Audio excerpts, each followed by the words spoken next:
Women who migrated from a socially conservative country to a progressive country. How significantly has your life changed? I worked with a woman from Iraq. She's Catholic however, and also has a slight learning disability. She used to tell me how embarrassed her family was of her, because she was a lawyer. She put herself through a law school, struggled the whole time and took the bar twice. Her family just wanted her to get married and have kids. So weird that her family felt that way. I agree. Family should be super proud she became a lawyer.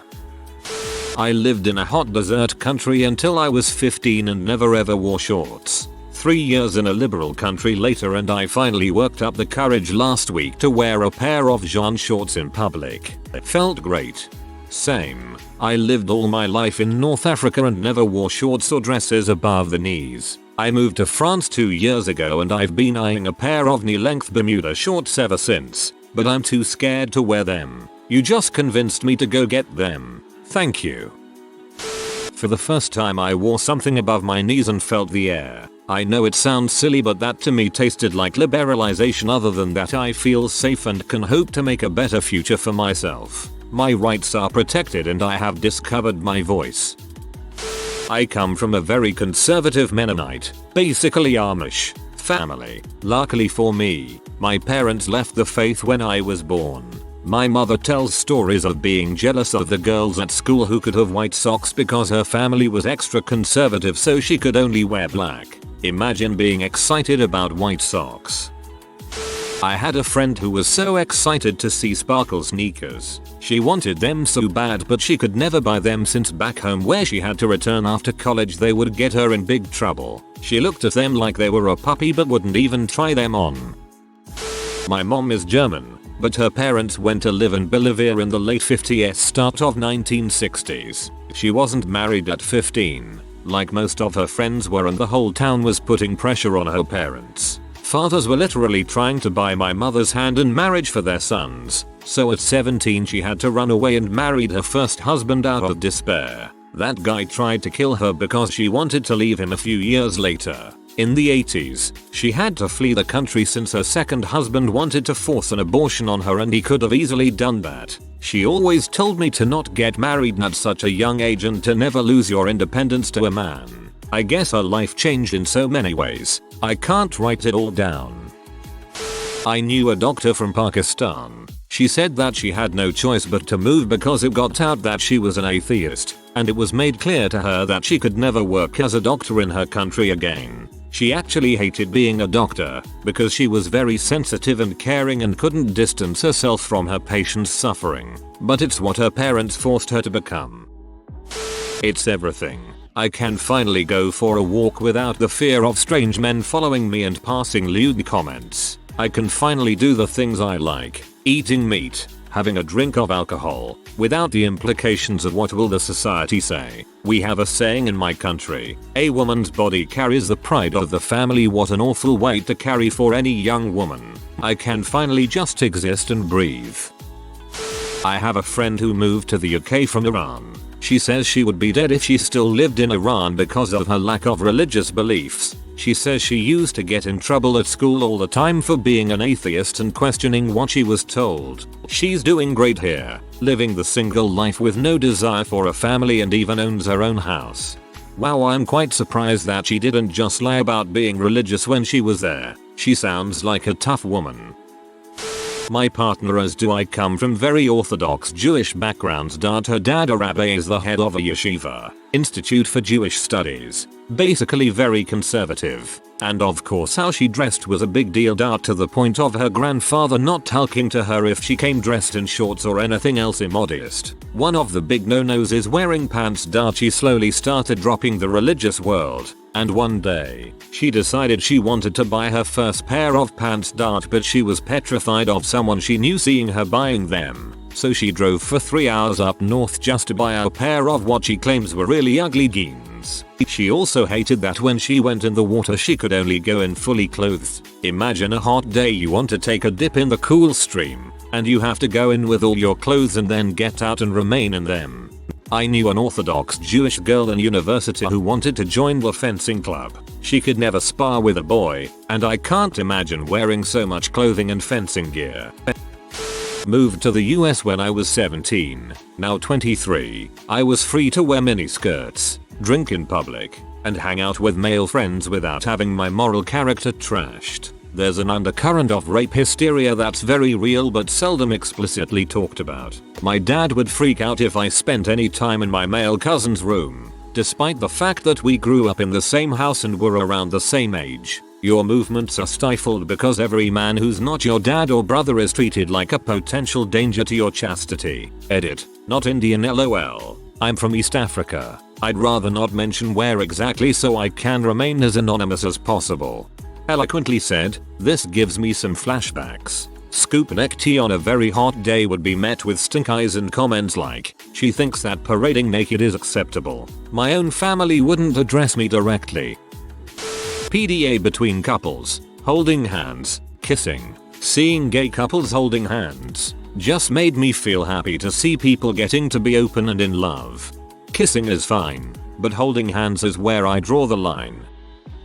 According to my mum, it's the little things. After a couple of years in Canada, my mum started wearing skirts. Nothing too revealing, maybe knee length or lower, and she loved it. She had her first sip of alcohol when she was 31. Loved the feeling of being tipsy after one beer. On the more serious side, she got to fully express herself to my dad. After 20 years of marriage, her Canadian girlfriends told her about couples counseling, the love languages, etc. And she communicated to my dad the things she wanted to change. I don't know the details, but they seem much happier now than they were when I was a teenager. That is wholesome.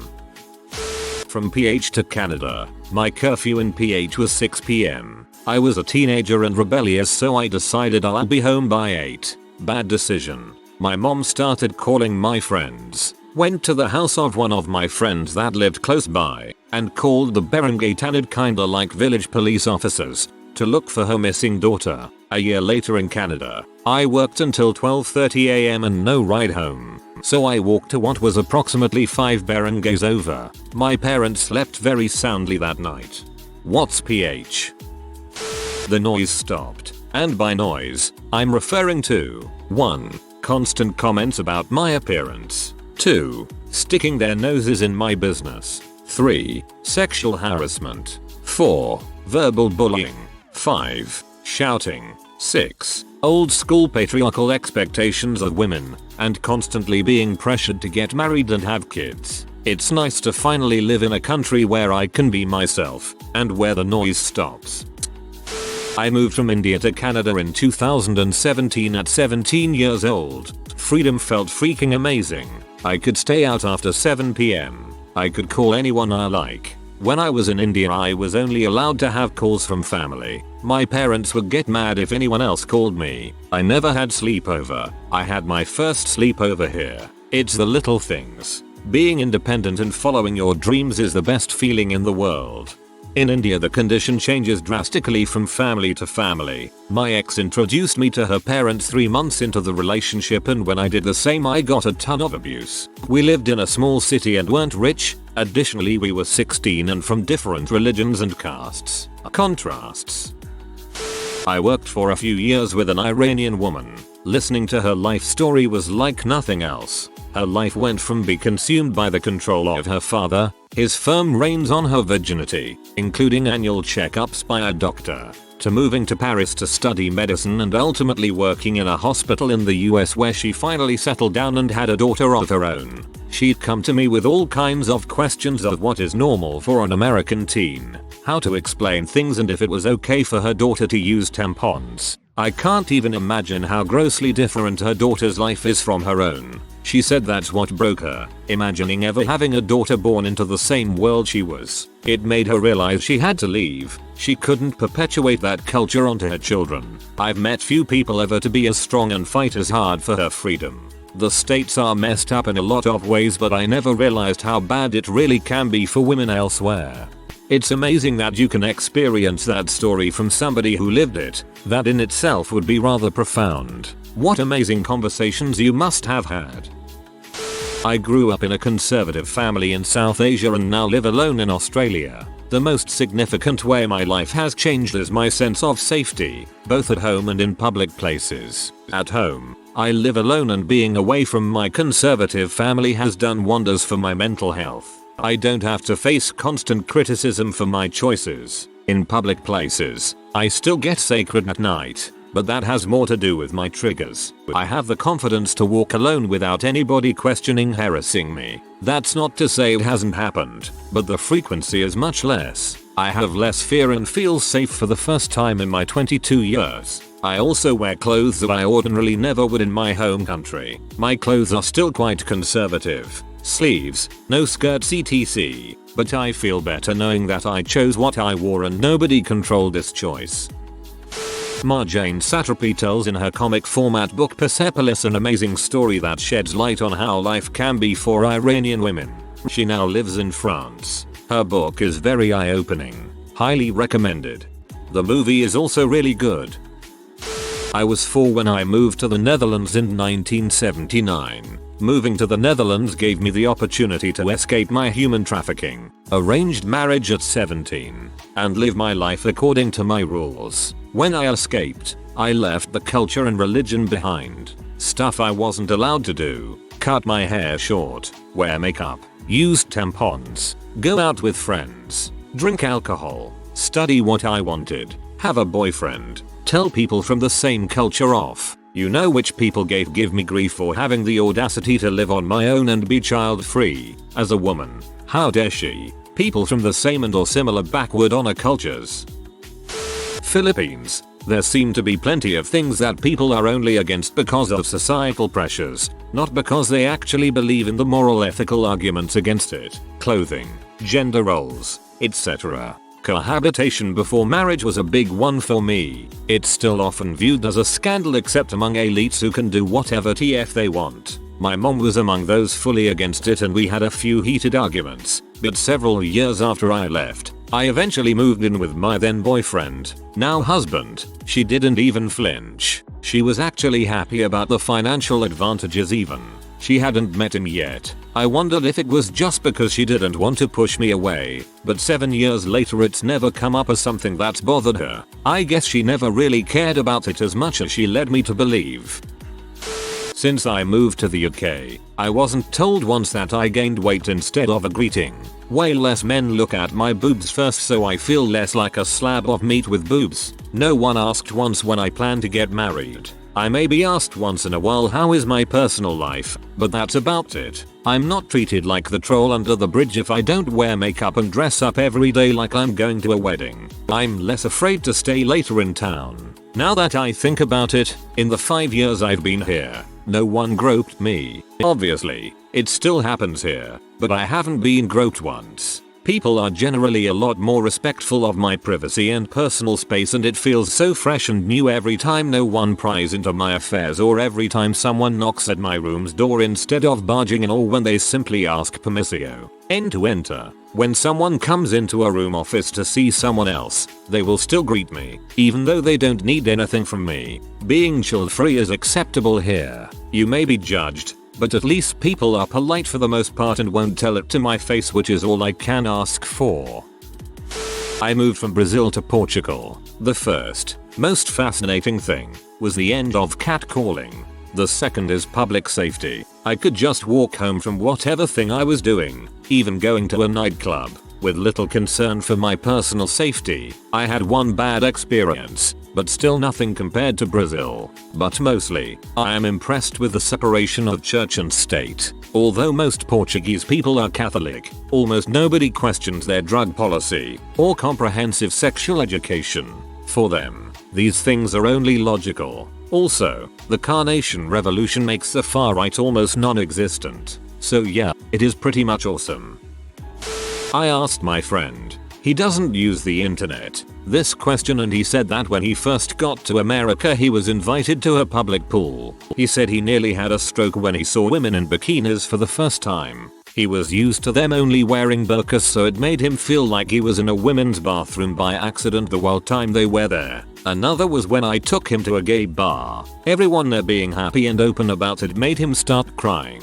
His brother had been killed for being gay years before he made it to the States.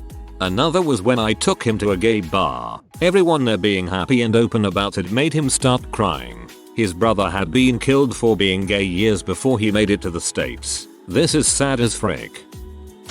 Not me but my grandma and aunt. They moved from Lebanon to Canada, which gave them a lot of job opportunities. Grew up in Bangladesh and moved to Canada when I was 17. It was so freaking liberating. I could finally walk around without being stared at by random men on the street, wear short tank tops in the summer, not have to hear people gossip or shame people. And I got to learn more about other religions and widen my once narrow views on the world. Freedom of learning. Powerful. Amazingly wonderful. Heck yeah. Not me, but my mom.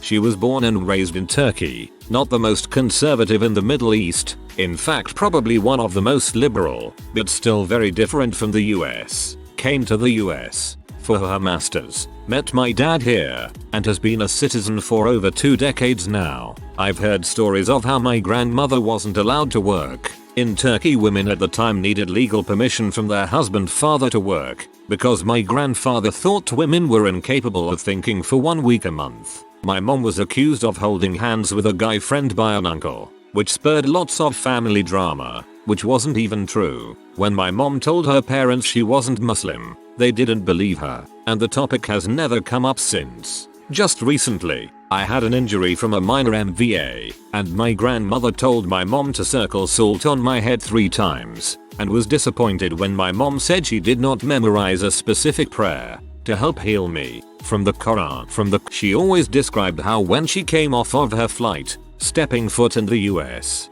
for the first time, she felt like she was finally home. She can do what she wants, say what she truly believes, without public and family shame, and has gotten comfortable telling off people who deserve it. She recently told me that after my grandmother passes, she never wants to go back. It's also weird, because Turkey was a lot more liberal, relaxed Western like when she was growing up, compared to now. President Erdogan is undoing a lot of work Turkey's founder, Ataturk, kinda like the Turkish George Washington, fought so hard for. She feels like she doesn't even recognize it. TLDR, my mom feels like she can be herself now.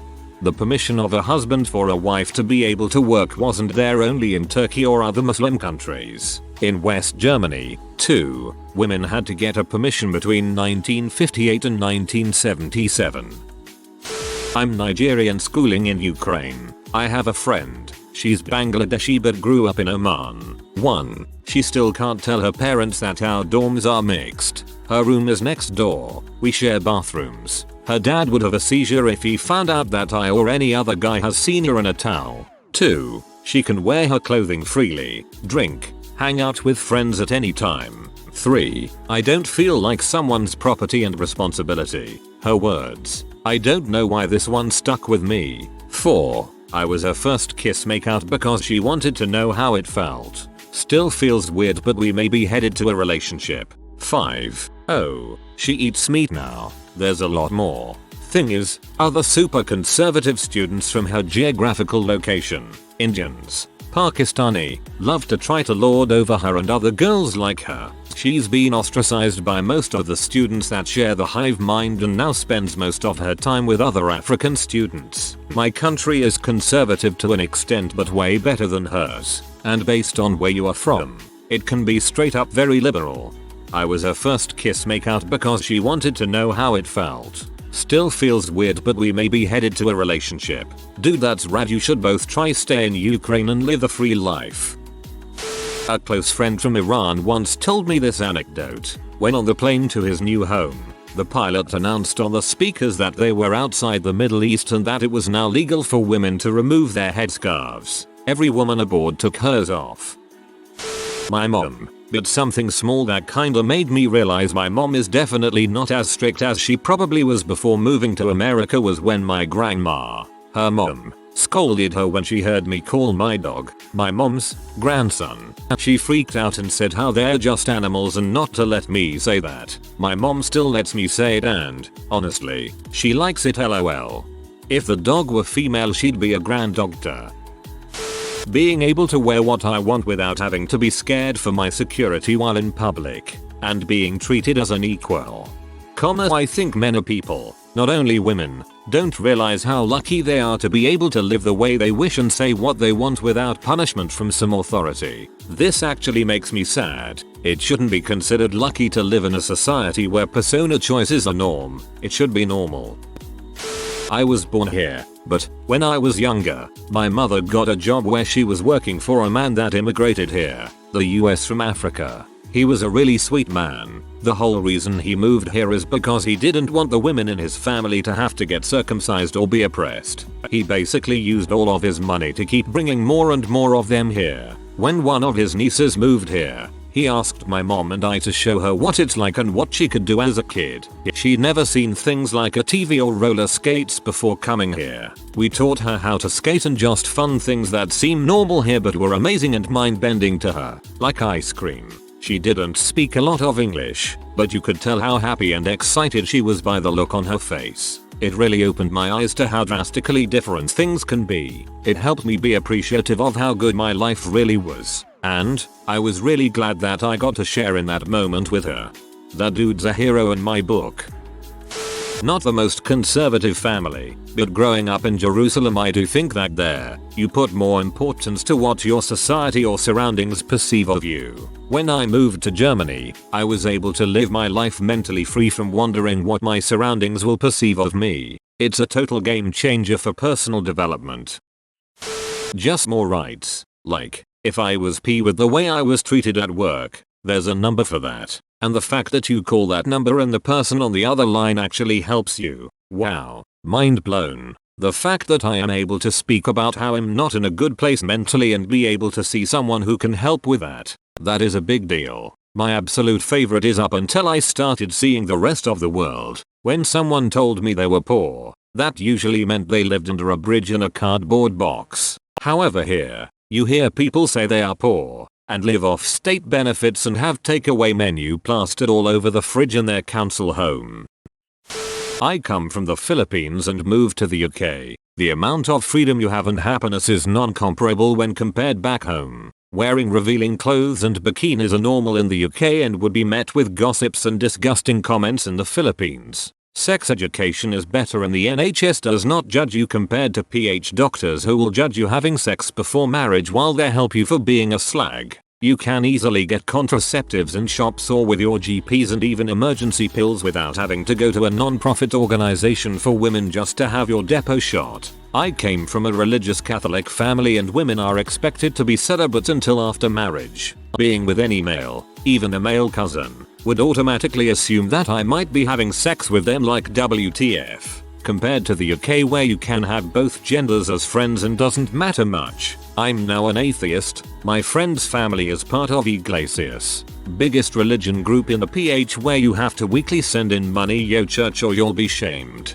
My friend cannot tell their parents that they are gay in fear of being kicked out and the family in their church shaming and cutting them off. The leaders use them for building huge fancy churches and buying mansions and cars. They can also control votes. In here, that would be considered a cult. In the Philippines, women are considered property of men. When I was doing my paperworks, I somehow got picked on by a group of men and told me, "Oh, are you going abroad? Don't get any husband from there, okay? You're a Filipino, you belong to a Filipino man, not to a foreigner." Needless to say, I'm now married to a UK citizen and don't belong to anyone but myself. Domestic abuse is not talked very much compared to here. I see so many help for abused women and children in here. In the Philippines, a woman would be blamed or shamed if they leave their abusive husbands. I'm more happier and more confident with my body here compared to when I was back home.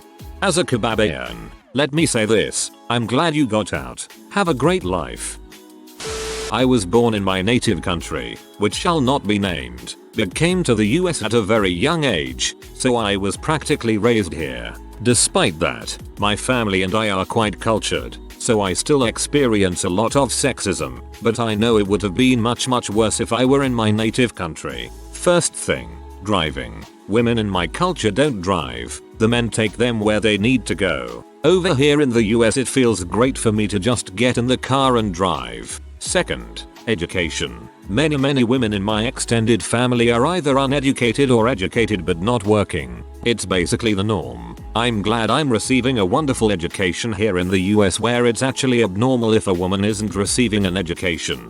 Third, equality in marriage. It's the norm in my culture for husbands to be quite controlling and for wives to ask their husbands for permission when it comes to almost anything. I always found it funny how it's completely normal in my culture, but in the US that would warrant a lot of concern and suspicions of abuse. Fourth, liberty. Women wear what they want and do what they want here, but in my culture, you can't even show your ankles or you'll be shamed. Fifth, lots and lots of micro-misogyny that's so embedded in our daily lives, we don't even notice how sexist we're being. Not to mention how many myths there are surrounding the female body. Obviously that's just a tiny list, and very simplified, but I'm thankful that I live in the US where I can be free and exercise my rights. Speaking of women working in USA, my wife makes more than I make. My 4 closest friends all make less than their wives. One is even a stay-at-home dad. If you are new to the channel, you can subscribe. I publish new videos every day. Until then, check another video.